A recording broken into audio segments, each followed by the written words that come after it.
ये कथा असंभव आश्चर्य लगुले आज विज्ञान जुगरे किंतु मालिकार जदि लिखा अच्छी ये कथा आम टे जाना उचित जदि मालिकार महापुरुष मैंने लिखिछन आज घरे घरे मालिका उपर विश्वास लोकंर आसी समय थिला जेतबेले कि मालिकार झील माने मालिका संप्रदायर अच्युतंग उपर जहाँकर महापुरुष अच्युतंग को जो मैंने जानी थे अच्युतंगर गादी सहित नेमाल भट्ट सहित जो मानकर प्रत्यक्ष परोक्ष रूप से संपर्क थिला से माने ही मालिका शास्त्र को जानी थे किसी जानी थे आउ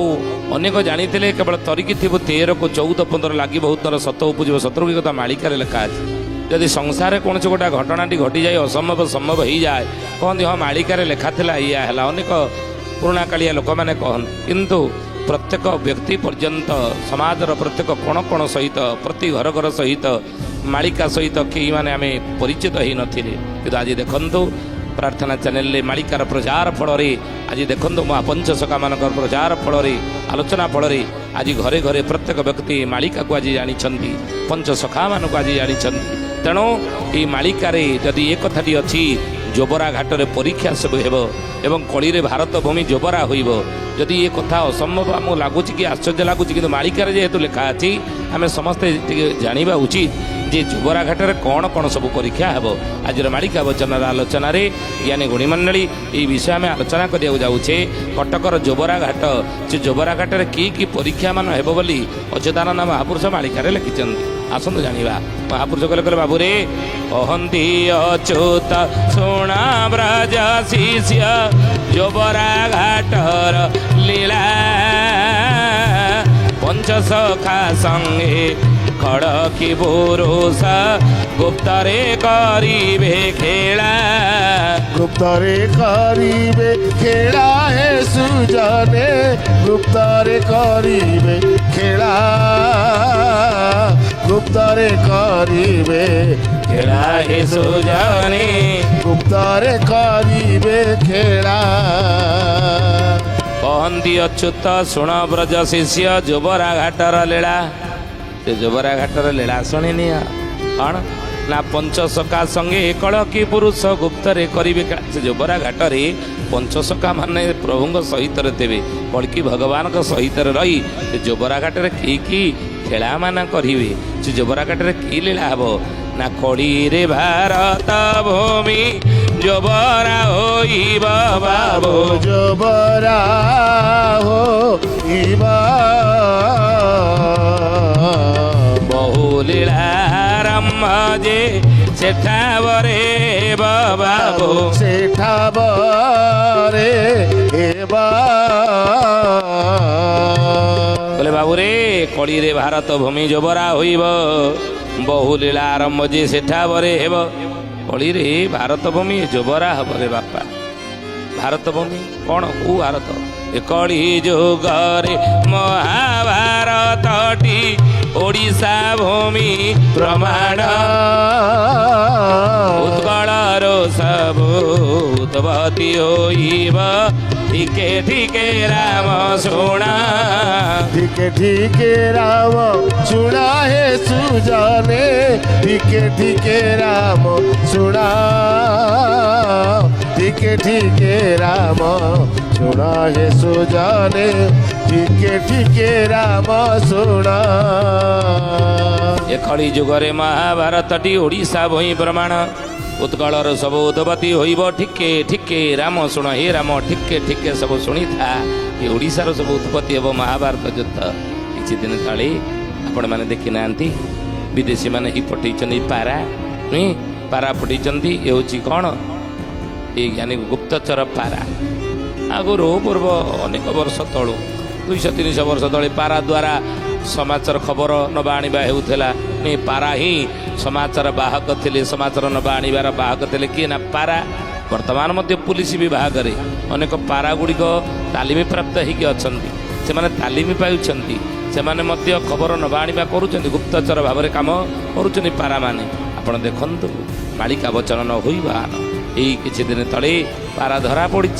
ओडिशा रे ही धरा पड़नी पारा ने पठेइछि कि आपण माने जानिथिबे से गुप्तचर होगी पारा आसीथिला नहीं देखिबो जानिबो खबर नबो युद्धर घनकटा आगु लागी रहिबो बोली ये तो स्पष्ट आपण माने प्रमाण पाइले। बोलिए महापुरुष अच्युतानंद जी की जय तेणु से महापुरुष कहले कहले बाबू रे गोटी ओली भारत युद्ध अच्छे महाभारत युद्ध ये कली जुगरे महाभारत कौटी हम ना ओडिशा बही प्रमाण ये ओडिशा रे हेबो उत्कलर सब उत्पत्ति होइब ठिके ठिके राम शुणाई उत्कलर ओडिशा रो ही सब उत्पत्ति हेबो आओ महापुरुष कहले बाबू रे से समय रे कौन हम जोबरा ठारू जटणी यह मध्य युद्ध होइब पुणी ये जोबरा ठारू जटणी पर्यंत महाभारत युद्धर गोटी ओली जोटा बाकी अच्छी ताब बुझे से महापुरुष कही कथा बुझे तेणु हे ज्ञानी गुणी मंडल से जोबरा घाट विषय आम आलोचना करुचे महापुरुष कहले जाबरे कहती अच्युत सोना ब्रजा शिष्य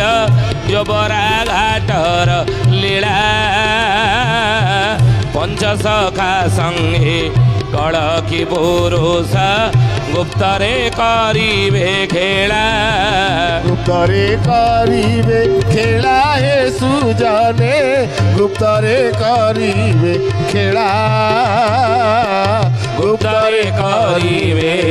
खेला हे सुजने गुप्तरे करिबे खेला कड़की पुरुष सहित महापुरुष गजर पंचसखा माने मिसिक गुप्तरे से समय खेला करुवे जोबरा घाटरे आउ सेठी महापुरुष कहते भक्त माने परीक्षा देवे चारि दिग भक्त माने सेठावरे मिलिबा हो सेठावरे मिली परीक्षा दे देवे सेठी मने था भाली बाबो मने था भाई बोले चारि दिग भक्त माने सेठारे मिलन हेबे कोउटी ना कटकर जोबरा घाटरे आओ मिलिकरे परीक्षा देवे की परीक्षा देवे प्रभु पंचसखा मानक निकट रे कड़की पुरुष निकट रे से जोबरा घाट रे की परीक्षा हब जे बोले परीक्षा होइब ब्रह्म एकाक्षर आबरवती साक्षर आबरवती साक्षर हे सुजने आबरवती साक्षर अवनाठ जे ब्रह्म गुणाणटी बसाण पंच तत्वर सोण सुजाने गुणी बेळ काळ आसी लानी हे सुण सुजने गुणी अतीतरे जोबरा घाट कथा आम आलोचना करिछि कटकर जोबरा घाट विषय अतीतरे आम आलोचना करिछि जोबरा घाटर महत्व महात्म्य किंतु जोबरा घाट कौन परीक्षा हम से विषयटी आम आलोचना करना प्रथम हूँ ब्रह्म एकाक्षर ज्ञानी गुणी मंडली ये ब्रह्म एकाक्षर मंत्र परीक्षा जोबरा घाट हम कलिजुगर अनेक कहे आम ब्रह्म एकाक्षर जाचु किए कहे एकाक्षर मेला आम करुचु किए कहे एकाक्षर ब्रह्म एकाक्षर आम जप करुचु किए कहे ब्रह्म एकाक्षर आम बसाण करिछु ये अनेक कहे सीना किंतु महापुरुष लिखिं ब्रह्म एकाक्षर ब्रह्म गुणाण न जानी ब्रह्म गुणाण न जानी भंड रूपे भंडो थिबे शिष्यंको जे पुणी बाबू शिष्य को जे पुणी कली जुगरे अनेक थिबे ब्रह्म एकाक्षर ब्रह्म गुणाण न जानी ब्रह्म भंड रूपे भंडु थिबे शिष्य को जे पड़े अनेक बाहर ब्रह्म एकाक्षर एते सहज कथा नुहे ब्रह्म एकाक्षर प्राप्त हुई आपण भीतर पात्रता थिले आम भीतर जदि योग्यता थी पात्रता थी साधना थी आम जदि से नीति नियम संसार चलुवा दिनचर्या जदि आमर ठीक थी ब्राह्म मुहूर्त उठी जदि आम से उपासना साधना आराधना सहित जीवन बीतौवा ताले से योग्यता पात्रता थिले से दिनचर्या आमर ठीक थे से आम भितर वैष्णव लक्षण थिले वैष्णव पात्रता थिले जैकि ब्रह्म एकाक्षर को ध्यान कले प्रभु को ब्रह्म एकाक्षर प्राप्त हुए तेणु से ब्रह्म एकाक्षर परीक्षा हम आउ कौन परीक्षा हम ना आबरवती साक्षर बती साक्षर परीक्षा हम मोहटार पुणी अवतार है जा नदी आठावर तीन गोटी नाम चैतन्य बांटिले गुप्त कले आउ 13 ତିନି ଗୋଟି ନାମ ବାଣ୍ଟିଛନ୍ତି 13 ନାମ ଗୁପ୍ତ କରିଛନ୍ତି ଚୈତନ୍ୟ ମହାପ୍ରଭୁ ତ 13 ଇଏ ହେଲା 3 କେତେ ହେଲା 16 ଦିନେ 32 ଅକ୍ଷର ଇଏ 32 ଅକ୍ଷର ପରୀକ୍ଷା ହେବ ଅବନା 8 ଯେ ବ୍ରହ୍ମଗୁଣାନଟି ବସାଣ ପଞ୍ଚତତ୍ୱର ଅବନା କହିଲେ ପର ରଜ ଶଶ ବଦ ପର ରଜ ଶଶ ବଦ ଇଏ ଅବନା ଇଏ ହେଉଛି 8 ଅକ୍ଷର ଏବଂ ବ୍ରହ୍ମଗୁଣାଟି ବସାଣ ବସାଣ ଏହାର ମଧ୍ୟ ପରୀକ୍ଷା ହେବ ଆଉ କ'ଣ ନା ଗାୟତ୍ରୀ ସାବିତ୍ରୀ ଅଜପା ଅମପା ବ୍ରହ୍ମ ତତ୍ତ୍ୱ ଜ୍ଞାନ ଜାଣ ଚକ୍ରମନ ବୀଜ ସ୍ୱର ଆତ୍ମା ପୂର୍ଣ୍ଣ ତହିଁ ଯେ ସମା ଆସନ ତହିଁ ଯେ ସମା ଆସନ ହେ ସୁଜନେ ତହି ଯେ ସମା ଆସନ ତହି ଯେ ସମା ସନ ହେ ସୁଜନେ ତହି ଯେ ସମାସନ ଗାୟତ୍ରୀ ସାବିତ୍ରୀ ଅଜପା ଅମପା ବ୍ରହ୍ମତତ୍ତ୍ୱ ଜ୍ଞାନ ଜାଣ ଗାୟତ୍ରୀ ପରୀକ୍ଷା ହେବ କେତେ ଅକ୍ଷର ଗାୟତ୍ରୀ କିଭଳି ଆପଣ ଜପ କରୁଛନ୍ତି ଗାୟତ୍ରୀ ମନ୍ତ୍ର ଓମ୍ ଗାୟତ୍ରୀ ମନ୍ତ୍ର ବେଦର ସାର ମନ୍ତ୍ର ହେଉଛି ଗାୟତ୍ରୀ 4 ବେଦରେ ଗାୟତ୍ରୀ 6 ଥର ଉଚ୍ଚାରଣ କରାଯାଇଛି 4 ବେଦରେ ଋଗ୍ ଯଜୁର୍ ଶ୍ୟାମ ଅଥର୍ବ ଗାୟତ୍ରୀ ମନ୍ତ୍ର 6 ଥର ଆଲୋଚନା କରାଯାଇଛି ବୁଝେ 6 ଥର ରହିଛି ତେଣୁ ଇଏ 4 ବେଦର ସାର ମନ୍ତ୍ର ଯେଉଁ ଗାୟତ୍ରୀ ବେଦ ପ୍ରମାଣିତ ଗାୟତ୍ରୀ ହେଲା କ'ଣ 24 ଅକ୍ଷର ଓಂ ଭୂର୍ଭୁବସ୍ୱଃ ତତ୍ସବିତୁର୍ବରେଣ୍ୟଂ ଭର୍ଗୋ ଦେବସ୍ୟ ଧୀମହି ଧିୟୋ ଯୋ ନଃ ପ୍ରଚୋଦୟାତ୍ ଓମ୍ଟି ହେଲା ପ୍ରଣବ ଭୂର୍ଭୁବସ୍ୱ ହେଲା ବ୍ୟାହୁତି ତତ୍ସବିତୁର୍ବରେଣ୍ୟଂ ଏଇଠୁ ଗାୟତ୍ରୀ ମନ୍ତ୍ର ଆରମ୍ଭ ଇଏ 24 ଅକ୍ଷର କିନ୍ତୁ ଆହୁରି ମଧ୍ୟ 64 ଗାୟତ୍ରୀ କଥା ଅଚ୍ୟୁତାନନ୍ଦ ମହାପୁରୁଷ ଲେଖିଛନ୍ତି ସେ 64 ଗାୟତ୍ରୀ କ'ଣ ଓಂ ଭୂର୍ ଓಂ ଭୁବଃ ଓಂ ସ୍ୱଃ ଓಂ ମଃ ଓಂ ଜନଃ ଓಂ ତପ ଓಂ ସତ୍ୟಂ ଓಂ ତତ୍ସବିତୁର୍ବରେଣ୍ୟଂ ଭର୍ଗୋ ଦେବସ୍ୟ ଧୀମହି ଧିୟୋ ଯୋ ନଃ ପ୍ରଚୋଦୟାତ୍ ଓಂ ଆପ ଜ୍ୟୋତିରସମୃତଂ ବ୍ରହ୍ମ ଭୂର୍ଭୁବସ୍ୱ ଓಂ ଏରା 64 ଅକ୍ଷର ଗାୟତ୍ରୀ 72 ଅକ୍ଷର ଗାୟତ୍ରୀ ଅଛି ଓମ୍ ଇଏ 64 ଅକ୍ଷର ପରେ ଅବନା 8 ଅକ୍ଷର ଯୋଡ଼ିବା ପର ରଜ ଶଶ ବଦ ଇଏ 64 8 ହେଲା କେତେ 72 ଅକ୍ଷର ଗାୟତ୍ରୀ ବ୍ରହ୍ମ ଗାୟତ୍ରୀ କ'ଣ 64 ଅକ୍ଷର ଗାୟତ୍ରୀ କ'ଣ ଏବଂ 72 ଅକ୍ଷର ବିଶିଷ୍ଟ ଗାୟତ୍ରୀ କ'ଣ ଏବଂ ହଂସ ଗାୟତ୍ରୀ କ'ଣ ଇଏ ହଂସ ଗାୟତ୍ରୀ ସୋହମ ହଂସ ଅଜପା ଜପ ଗାୟତ୍ରୀ ଇଏ ସବୁ ପରୀକ୍ଷା ସେଇ କୋଉଠି ହେବ ନା ସେ ଜୋବରା ଘାଟରେ ହେବ ବୋଲି ମହାପୁରୁଷ ଅଚ୍ୟୁତାନନ୍ଦ ଜି କି ତେଣୁ ଜ୍ଞାନୀ ଗୁଣୀ ମଣ୍ଡଳୀ ସୁଧି ଜାନି ଚକ୍ର ମନ ବୀଜ ସ୍ୱର ଆତ୍ମା ପୁଣ ତହିଁ ଯେ ସମା ଆସନ ଏସବୁର ଚକ୍ର କେଉଁ ଚକ୍ର ରାଧା ଚକ୍ର ବୁଝିଲେ ପିନାକୀ ଚକ୍ର ଇଏ ଚକ୍ର କେମିତି ସାଧନା କରିବାକୁ ପଡ଼େ ତାପରେ ମହାପୁରୁଷ କହୁଛନ୍ତି ବୀଜ ମନ୍ତ୍ର ବୀଜ ହେଳିଙ୍ଗ ବୀଜ ଶିଳିଙ୍ଗ ବୀଜ କିଳିଙ୍ଗ ବୀଜ ଥିଳିଙ୍ଗ ବୀଜ ପ୍ରିଙ୍ଗ ବୀଜ ପଞ୍ଚ ବୀଜ ସଙ୍ଗେ ପରଚ ହୋଇଲେ ହେବୁ ପରମାତ୍ମା ଲୀନ ତେଣୁ ଏ ପଞ୍ଚ ବୀଜର ପରୀକ୍ଷା ହେବ ଆତ୍ମା ସ୍ୱର ସ୍ୱର ଯୋଗ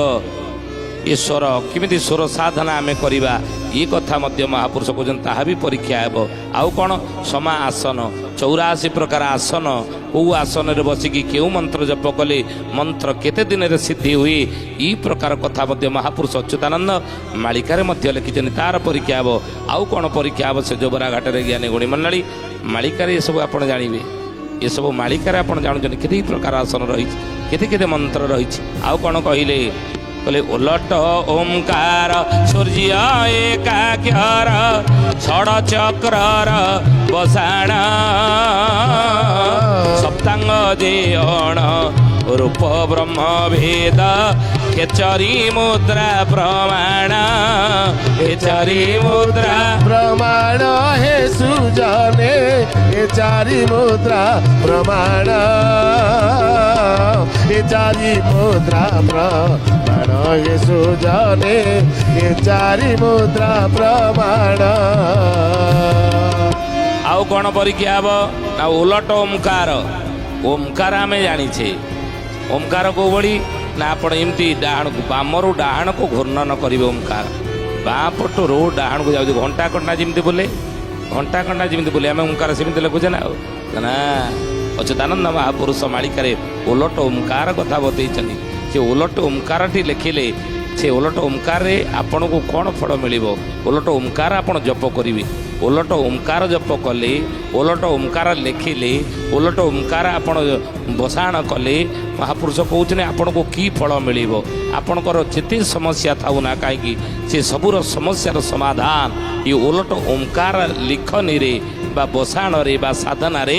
ଆପଣଙ୍କ ସମସ୍ୟା ସମାଧାନ ହେଇଯିବ। ତେଣୁ ଓଲଟ ଓମକାର କେବେ ଶୁଣି ନଥିବେ। ଓମକାର କଥା ଆପଣ ଜାଣିଥିବେ ଇଏ ସିଧା ଦକ୍ଷିଣକୁ ବାମରୁ ଦକ୍ଷିଣକୁ ଆମେ ଓମକାର ଲେଖନ୍ତି, କିନ୍ତୁ ଦକ୍ଷିଣରୁ ବାମକୁ ଓମକାର ଓଲଟ ଓମକାର ଆକୁ ଆପଣ ଜାଣିନଥିବେ। ମହାପୁରୁଷ କହିଲେ ଓଲଟ ଓମକାର। ଆହୁରି ମଧ୍ୟ ଓମକାର ଆମେ ଏମିତି ଲେଖନ୍ତି ଉପରୁ ତଳ ଆଡ଼କୁ ଗୋଲାକାର, କିନ୍ତୁ ଓଲଟ ଓମକାର ଆଉ ଗୋଟେ ଅଛି ତଳପଟରୁ ଉପରକୁ ଯିବ ଓଲଟ ଓମକାର, ୟାକୁ ମଧ୍ୟ ଓଲଟ ଓମକାର କହନ୍ତି। ତେଣୁ ଜ୍ଞାନୀ ଗୁଣୀ ମଣ୍ଡଳୀ ଓଲଟ ଓମକାର ସୂର୍ଯ୍ୟ ଏକାକ୍ଷର ସୂର୍ଯ୍ୟ ପ୍ରସ୍ଥାନ ୟାକୁ ଆମେ ଜାଣିଥିବା ଦରକାର। ଷଡ଼ଚକ୍ରର ବସାଣ ମୂଳାଧାର ସ୍ୱାଧିଷ୍ଠାନ ମଣିପୁର ଅନାଥ ବିଶୁଦ୍ଧ ଆଜ୍ଞା ଏ 6ଟି ଚକ୍ର ଆମ ଶରୀର ଭିତରେ ରହିଛି। ପ୍ରଥମେ ହେଲା ମୂଳାଧାର, ଏଠି ଗଣେଶ ବକ୍ରତୁଣ୍ଡୀ ଦେବୀ ଦେବତା ଭାବରେ ଅଛନ୍ତି, ଇଏ ହେଲା ମାଟି ତତ୍ତ୍ୱ। ଦ୍ୱିତୀୟ ଚକ୍ର ହେଉଛି ସ୍ୱାଧିଷ୍ଠାନ ଚକ୍ର, ଏଠି ରହିଛନ୍ତି ଦେବୀ ଦେବତା ଭାବରେ ରତି ଏବଂ କାମଦେବ ଯାହାକୁ ଜଳତତ୍ତ୍ୱ କହନ୍ତି। ତୃତୀୟ ଚକ୍ର ହେଉଛି ମଣିପୁର ଚକ୍ର ଯାହାକୁ ନାଭି ଚକ୍ର କହନ୍ତି। ଏଇଟା ପୋଡ଼ି ହୁଏ ନାହିଁ, କାହିଁକିନା ନାଭି ବ୍ରହ୍ମା ସାବିତ୍ରୀ ଏଠି ରହିଲେ, ବ୍ରହ୍ମା ସାବିତ୍ରୀର କ୍ଷୟ ନାହିଁ। ତେଣୁ ବ୍ରହ୍ମା ସାବିତ୍ରୀ ବେଦପତି ବ୍ରହ୍ମା, ସେଇଥିପାଇଁ ନାଭି ଅଂଶ ପୋଡ଼ି ହୁଏ ନାହିଁ। ତେଣୁ ନାଭି ଅଂଶ ଏଠି ରହିଲେ ବ୍ରହ୍ମା ସାବିତ୍ରୀ, ଇଏ ହେଲେ ସୃଷ୍ଟିର ନିର୍ମାଣକର୍ତ୍ତା। ଚତୁର୍ଥ ଚକ୍ର ହେଉଛି ଅନାହତ ଚକ୍ର ହୃଦୟ ଚକ୍ର, ଏଠି ଦେବୀ ଦେବତା ଭାବରେ ରହିଛନ୍ତି କିଏ ନା ଏଠି ଅଛନ୍ତି ଲକ୍ଷ୍ମୀ ନାରାୟଣ। ପଞ୍ଚମ ଚକ୍ର ହେଉଛି ବିଶୁଦ୍ଧ ଚକ୍ର, ଏଠି ରହିଲେ କିଏ ନା ଦେଖନ୍ତୁ ଶିବ ପାର ଦେଖନ୍ତୁ ପାଳନ ଏଠି ହେଲା। ଆମେ ଶ୍ୱାସ ପ୍ରଦାନ ହେଉଛେ, ହାର୍ଟ ବନ୍ଦ ହେଇଗଲେ ସାଙ୍ଗେ ସାଙ୍ଗେ ଶବ, ଶିବରୁ ଶବ ହେଇଯିବା ନୁହେଁ ମରିଯିବା। ତେଣୁ ଇଏ ଚାଲୁଛି ବୋଲିକି ଆମେ ବଞ୍ଚିଛେ। କେଉଁଟା ନା ହାର୍ଟ ସବୁ ଥିବ, ହାର୍ଟ ଚାଲିବନି ମରିବେ ଆପଣ। କିନ୍ତୁ ହାର୍ଟ ଚାଲୁଥିବ, ଆଉ ଯଦି ଗୋଡ଼ ଭାଙ୍ଗିଗଲା କି ଅନ୍ୟ କ'ଣ ହେଲା ଆପଣ ବଞ୍ଚି ରହିଥିବେ, କିନ୍ତୁ ହାର୍ଟ ବନ୍ଦ ହେଇଗଲା ଆଉ ଆପଣ ଚାଲିପାରିବେ ନାହିଁ। ହାର୍ଟକୁ ଚଲାଉଛି କି ଏଠି ଲକ୍ଷ୍ମୀ ନାରାୟଣ ଅଛନ୍ତି, ଲକ୍ଷ୍ମୀ ନାରାୟଣ ହୃଦୟ ଚକ୍ର, ଏ ସୃଷ୍ଟିର ପାଳନ ଦାୟିତ୍ୱ ଆଙ୍କ ଉପରେ। ଏବଂ କଣ୍ଠଚକ୍ର ହେଲେ ବିଶୁଦ୍ଧ ଚକ୍ର, ଏଠି କଣ୍ଠରେ ରହିଲେ ହର ପାର୍ବତୀ ଦେବୀ ଦେବତା ଭାବରେ। କଣ୍ଠଚକ୍ରରେ ଯେତେବେଳେ ପ୍ରାଣ ପ୍ରୟାଣ ସମୟ ଭବାତ ପିଇ ଦେଇ ପିଣ୍ଡରୁ ଯେତେବେଳେ ପ୍ରାଣ ବାହାରିବ ଘଡ଼ଘଡ଼ ଆମେ ହେବା, ଏଇଠି ତଣ୍ଟି ପାଖରେ ଘଡ଼ଘଡ଼ ହେଉଥିବା, ଏ ତଣ୍ଟି ପାଖରେ ରହିଲେ କିଏ ଶିବ। ଶିବଙ୍କର କାମ କ'ଣ ସଂହାର, ମାରିବା ଦାୟିତ୍ୱ ଶିବଙ୍କର, ତେଣୁ ସେ ହିଁ ପ୍ରାଣ ନେଇଯାଆନ୍ତି। ତେଣୁ ମହାପୁରୁଷ କହିଲେ ହେଲେ ହର ପାର୍ବତୀ। ଏଇଟା ହେଲା କ'ଣ ଲଲାଟ ଚକ୍ର, ଇଏ ଭଗବତୀଙ୍କର ସ୍ଥାନ, ମା ଭଗବତୀ ଆଦିଶକ୍ତି ଏଠାରେ ରହିଛନ୍ତି। ତେଣୁ ଇଏ ଷଡ଼ଚକ୍ର ସାଧନା, ଇଏ ଷଡ଼ଚକ୍ର ବସାଣ ଆକୁ ସାଧନା କେମିତି କରିବା ଚାର ପରୀକ୍ଷା ମଧ୍ୟ ସେଇ ଜୋବରା ଘାଟରେ ହେବ। ଆହୁରି ମଧ୍ୟ ମହାପୁରୁଷ କହିଲେ ସପ୍ତାଙ୍ଗ ଯେ ଅଣରୂପ ବ୍ରହ୍ମବେଦ ଖେଚରୀ ମୁଦ୍ରା ପ୍ରମାଣ। ଖିଚିରି ମୁଦ୍ରା ଆପଣ ଜାଣିଥିବେ, ଋଷି ମୁନିମାନେ ଯୋଗୀନ୍ଦ୍ର ଜ୍ଞାନୀନ୍ଦ୍ର ମାନେ ବ୍ରାହ୍ମ ମୁହୂର୍ତ୍ତରେ ଉଠି ଦୁଇ କାନରେ 2ଟି ଆଙ୍ଗୁଠି ଦେଇ ବନ୍ଦ କରିକି ଭଅଁର ବଢ଼ିଆ ତାକୁ କହନ୍ତି ଭ୍ରମରୀ ପ୍ରାଣାୟାମ। ଖିଚିରି ମୁଦ୍ରା କାହାକୁ କହନ୍ତି? ଖିଚିରି କଲେ ଜିଭକୁ ଓଲଟେଇକିରି, ଏ ବଡ଼ ଜୀବକୁ ଋଷିମୁନି ମାନେ କ'ଣ କରନ୍ତି ନା ଆପଣ ବଡ଼ ଜୀବକୁ ଓଲଟେଇକି ଉପରେ ଆଉ ଗୋଟେ ଛୋଟ ଜୀବ ଅଛି ତା ଦେହରେ ଲଗାନ୍ତୁ, ଲାଗିବ ନାହିଁ। କିନ୍ତୁ ଋଷିମୁନି ମାନେ କ'ଣ କରନ୍ତି, ପୂର୍ବ କାଳରେ ଋଷିମୁନି ମାନେ ସାଧନା କଲାବେଳେ ତପସ୍ୟା କଲାବେଳେ ଇଏ ଛୋଟ ବଡ଼ ଜୀବ ତଳେ ଯେଉଁ ଧାରଟା ଅଛି ଗାରଟା ତାକୁ ବାଉଁଶ ପାତିଆରେ କାଟି ଦିଅନ୍ତି। କାଟିଦେଲା ପରେ ବଡ଼ ଜୀବଟା ଓଲଟି ଯାଇକି ତାକୁ ଛୋଟ ଜୀବ ଯେଉଁଟା ଅଛି ତା ଦେହରେ ଘଷନ୍ତି, ତାକୁ କହନ୍ତି ଖିଚିରି ମୁଦ୍ରା। ଆଉ ଘଷିଲେ କ'ଣ ହୁଏ ନା ସେ ଛୋଟ ଜୀବ ପାଖରେ ଗୋଟେ ସରୁ ରନ୍ଧ୍ର ଗୋଟେ ଅଛି, ବ୍ରହ୍ମରନ୍ଧ୍ର ସହିତ ସଂଲଗ୍ନ ଇଏ ସରୁ ରନ୍ଧ୍ର ଅଛି, ତା ଦେହରେ ଘଷିଲେ ଉପରୁ ଗୋବିନ୍ଦ ଗୋବିନ୍ଦ ଗୋବିନ୍ଦ ପଦୁ ଗଳୁଛି ମକରନ୍ଦ, ତେଣୁ ମକରନ୍ଦ ଝରେ, ୟାକୁ କହନ୍ତି ଖିଚିରି ମୁଦ୍ରା। ତାର ପରୀକ୍ଷା ଏ ଜୋବରା ଘାଟରେ ହେବ। ଆଉ କ'ଣ ହେବ ନା ଧନୁର୍ବାଣ ମନ୍ତ୍ର ହୋଇବ ପରୀକ୍ଷା, ଯୋଗାନ୍ତ ନାଗାନ୍ତ ପୁଣ ବେଦାନ୍ତ ସିଦ୍ଧାନ୍ତ ପରୀକ୍ଷା ଦେବ, ସେହି ଭକତ ପ୍ରମାଣ, ସେହି ଭକତ ପ୍ରମାଣ ହେ ସୁଜନେ, ସେହି ଭକତ ପ୍ରମାଣ, ସେହି ଭକତ ପ୍ରମାଣ ହେ ସୁଜନେ, ସେହି ଭକତ ପ୍ରମାଣ। ଧନୁର୍ବାଣ ମନ୍ତ୍ର ହୋଇବ ପରୀକ୍ଷା, ଯୋଗାନ୍ତ ନାଗାନ୍ତ ପୂର୍ଣ୍ଣ ବେଦାନ୍ତ ସିଦ୍ଧାନ୍ତ ପରୀକ୍ଷା ଯେ ଦେବ, ସେହି ଭକତ ପ୍ରମାଣ। ଯିଏ ଦେବ ଏ ସବୁର ଆସି ଜାଣିବ ଭକତ, ସେଇ ଉବୁରି ଯିବ ଜୋବରା ଘାଟରୁ। ଆଉ ଏତିକିଟା ପରୀକ୍ଷା କଟକ ଜୋବରା ଘାଟରେ ହେବ। ଯିଏ ପରୀକ୍ଷାରେ ଉତ୍ତୀର୍ଣ୍ଣ ହେବ ସେ ସତ୍ୟ ଯୁଗକୁ ବିହନ ମଞ୍ଜି ହେବ ବୋଲି ମହାପୁରୁଷ। ଅନେକ ଲୋକ ରହିବେ କିନ୍ତୁ ସେଇମାନେ ଭକ୍ତ ବୋଲି ଆପଣ ଜାଣିବେ।